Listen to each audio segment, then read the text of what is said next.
Hello guys! Hello Earth Signs! Hello Virgo, Capricorn, and Taurus! Welcome dito sa aking channel, Kapalaran 888, Earth Signs, Virgo, Capricorn, and Taurus. Alamin natin kung anong messages, vibration, gabay, energy, para sa inyong lahat, Earth Signs, Virgo, Capricorn, and Taurus. Oops, sorry. 13, wealthy man, concern,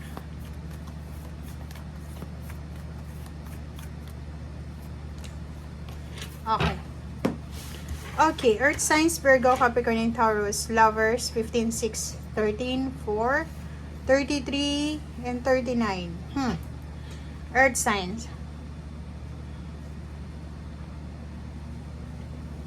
Single ka ba? Kasi kung makikita mo dito, may posibleng balanse sa usaping relationship. So, if you are single, kung halimbawa na natatakot ka, 'di ba, na baka yung maging asawa ko or maging partner ko is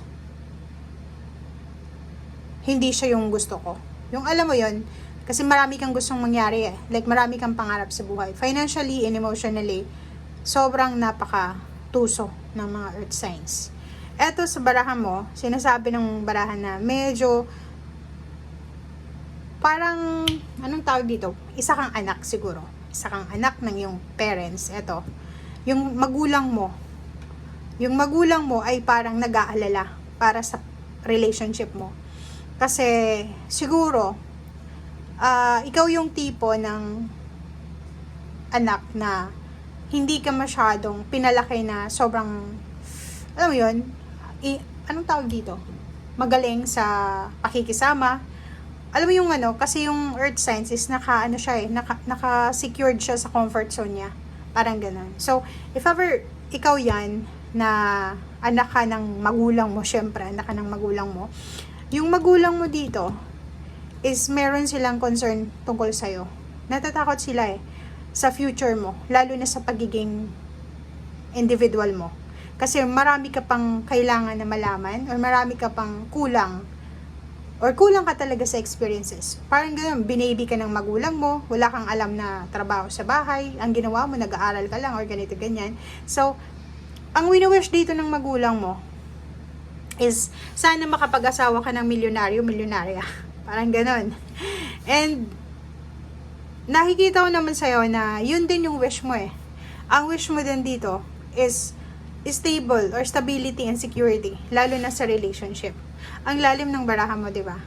And 39, nakikita ko rin sa'yo dito na yung mga elder sa pamilya mo, like yung parents mo, grandparents, or tiyahin, tiyuhin, medyo concerned sila sa sasabihin ng mga tao sa paligid mo. Parang yun yung kinalakihan mo na parang wala kayong freedom kasi masyado kayong affected or apektado kayo sa mga sasabihin ng mga tao sa paligid nyo, or alam mo yun, yung apektado ka sa kung ano yung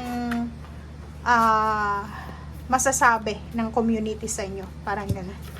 Nakakaloka. Okay, so yun. Etong dalawang baraha, it's resonated dito sa dalawa.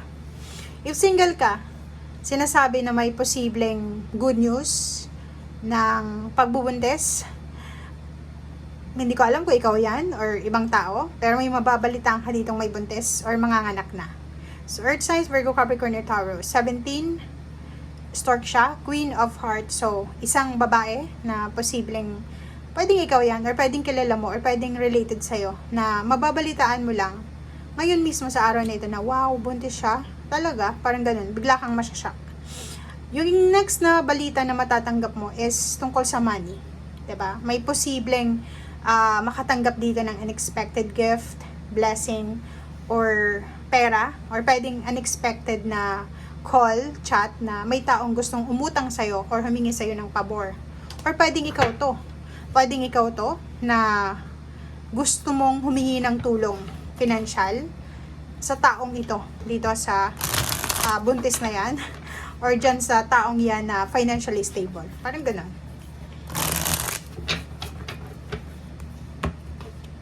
Kakaloka yung mga baraha sa ngayon. Sobra.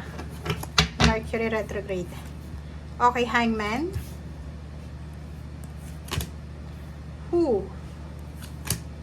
Okay. So, yun.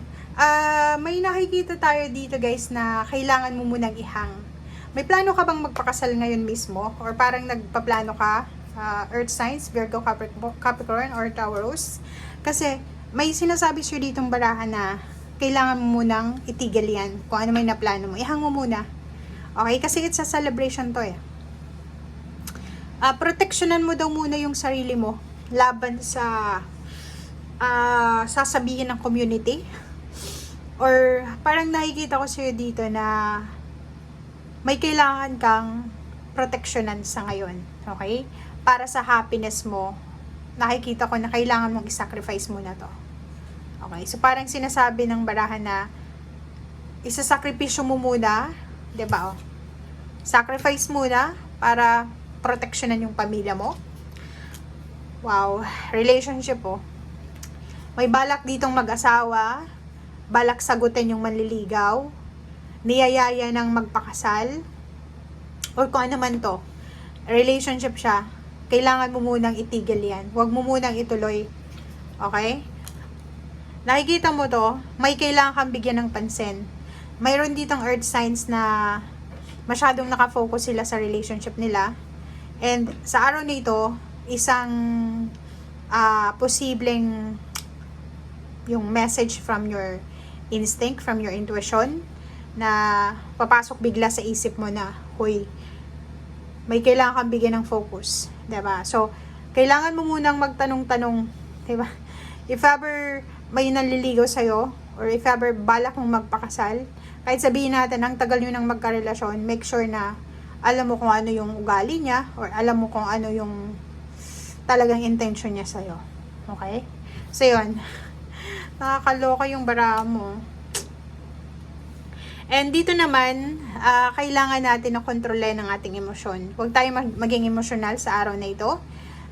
Lalo na kung tungkol ito sa relationship mo, between money and relationship, nasa crossroad ka ba? Hindi mo ba alam kung ano yung priority mo sa ngayon? Or pwedeng graduate ka, tapos buntis ka, or nakabuntis ka. So, comment down below if resonated ka dito, guys. Okay? And, kung makikita mo dito, maraming mga tao sa paligid mo na, yung mga dating hindi naniniwala sa'yo, makikita mo na feeling mo, naniniwala na sila sa akin. Bakit kaya? Parang ganun. So, comment down below if resonated ka dito. Yung mga, tawag dito, social, sa komunidad, 'di ba, yung dati na hindi man lang tumitingin sa iyo, 'di ba? Parang ganoon. Ngayon parang ina-appreciate nila ako, parang ganoon. So, comment down below if resonated ka. Thank you, guys. Bye.